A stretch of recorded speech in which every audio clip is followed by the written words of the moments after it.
الأسباب الشائعة لنتف الريش عند الزيبرا فينش هي أسباب سلوكية، طفيليات، أو أمراض الجلد.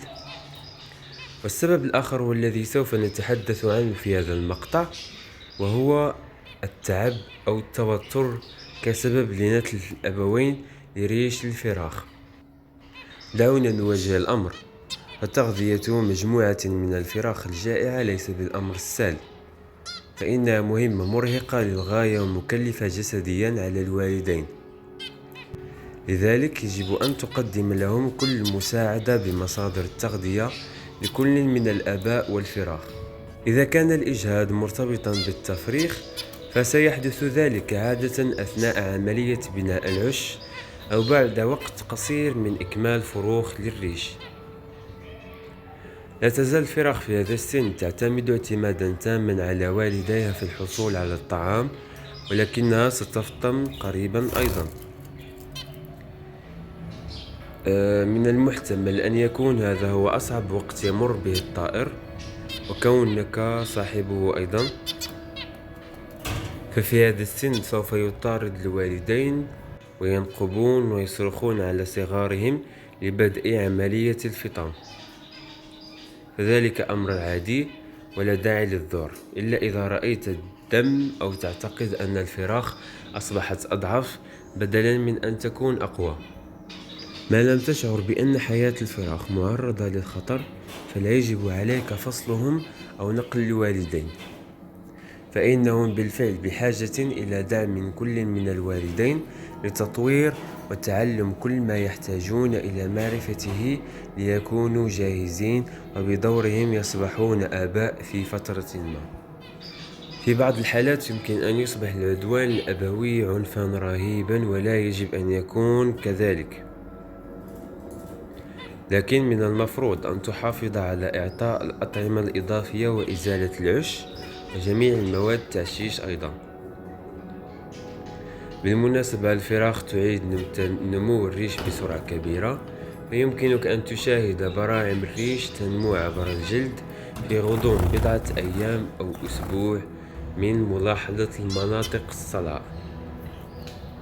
كما تشاهدون الآن فهذا الريش في أرضية القفص، فالإسوداد في رؤوس الريش وهو دم متيبس، فذلك يدل على أن هذا الريش قد تم نتفه مباشرة من الطائر ولم يسقط لوحده في عملية تغيير الريش. المهم الآن سوف أوضح لكم طريقة علاج بسيطة، وهي خلط الملح مع الملح اليود أو البيتادين والقليل من الماء، ثم نقوم بأخذ الطائر وندهن الأماكن الصلعة أو التي تم نتف الريش منها. بهذه الطريقة عندما سيبدأ الطائر بنتف هذا الطائر الذي تم نتفه سيتوقف عن نتفه، لأنه لن يجد المذاق المتعود عليه وسيحس بملوحة في هذه المنطقة، لذلك سيتوقف عن نتف هذا الطائر. لكن في بعض الأحيان يكمل الطائر بنتف الريش ولن يتوقف عن ذلك. في هذه الحالة يجب عزل هذا الفرخ عن أبويهم أو عزله مع الأب الذي لا ينتفه، أي مع أمه أو أبيه، المهم مع الطائر الذي لا يقوم بنتفه.